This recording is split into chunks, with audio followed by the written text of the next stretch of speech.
Okay, well I've set up all the hoses. It's all done nice and neatly here. We've, as I said before, we've come out of the evaporator with the big hose around the top. That's clamped to the firewall there, down to your compressor.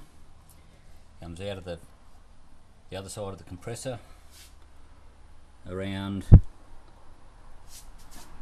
underneath, comes all the way underneath here to the top of your condenser, out of your condenser,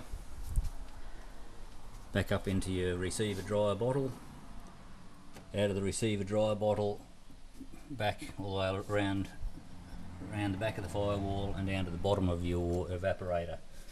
Also got the low pressure switch set up on the bottle, the wiring in there, so all fairly tidy. It's all just in there loose at the moment, and then our next step is to take it in to get it gassed up, and it should all be right to go. The only other thing I need to wire in, which half it's done, I just have to get a relay so that we can run the thermo fan. The thermo fan won't cut the compressor in. It has to be separately wired so that it's separate from the actual the radiator side of it, so that when the air conditioning comes on, it will run on its own circuit. Now with your fan switch here, you can't use the original fan 3-position switch because it's got a negative switching. The earth actually switches it, so I've had to put in an aftermarket 3-position switch with its own resistors on the back. You get that from your auto electrician, and wire it in that way, because otherwise you have a lot of nightmares. You won't actually be able to switch. I'll show you when you turn your fan on here, that in turn turns your air conditioning light on, and vice versa. You turn it back off, turn your fan switch off, it turns that off. With the Mightyboy set up, you can't do that. So basically, once you've found that wire, those 2 wires on the side of the heater box, you just need to run your new circuit from there up to the new switch, out of the new switch, and then back to the fan motor, and then the fan motor has to be earthed separately, so that in turn now becomes a negative earth instead of a negative switching. So it's just like a normal fan should run, so that will get you out of trouble. I've just done a little bit of a diagram here of what I was talking about with that rewiring that fan switch. You need to get under. You'll find, go from your fuse box. You're going to have a light green. You've got to locate the light green wire, which is easiest way to find it is to go straight to the side of your heater box under the dash. There'll be a 2 connection plug. It'll have a light green, and in my case a pink. There's only 2 wires there, so the light green one is the power coming in. So you need to cut that and reroute that around to the new switch, and on the new switch you've got 3 terminals: a B for battery, M for motor, and C for clutch, which goes to your compressor.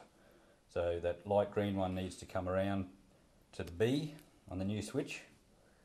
Then it needs to come out of the M for motor and back to where the light green would have gone, back into the heater box. Now we're changing in my case, the pink wire to an earth, so that can just go anywhere under the dash to an earth point on the dash. Now you come back to your switch and you've got your clutch wire, your C for clutch. That needs to come around to your air conditioning switch, so that will turn on your air conditioning switch, turn it on and off as you turn your fan motor off, or fan switch off. Comes out of your AC switch, or air conditioning switch, to your thermo fan, or thermo switch, sorry.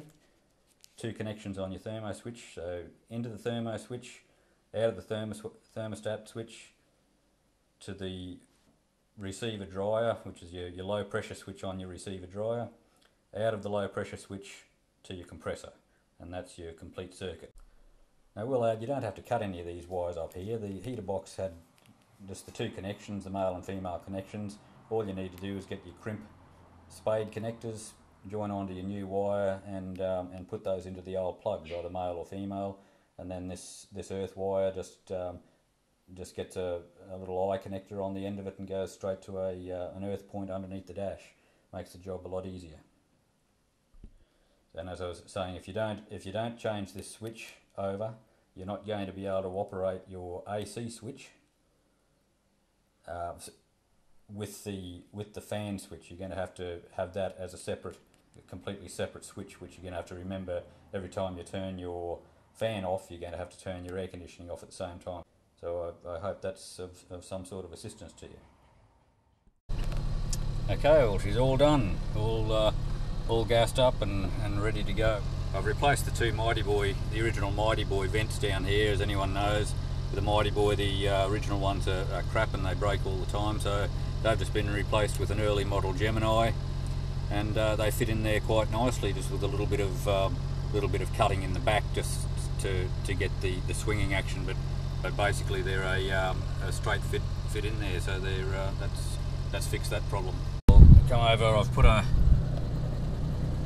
little thermostat down the bottom here that's connected straight into the blower box. That'll give an idea of what the actual vent temperature is. So it's it'll start coming down now. She's on 19 degrees down and dropping. So I'll just stop the video and come back and give you an idea of what it drops down to. Oh, there we are. We're climbing down slowly there, down to 15.2 degrees.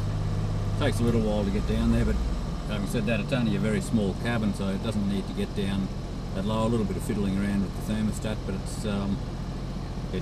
I've had it down to about 6 degrees, which is probably cooler than it needs to be, but it seems to cool down pretty well.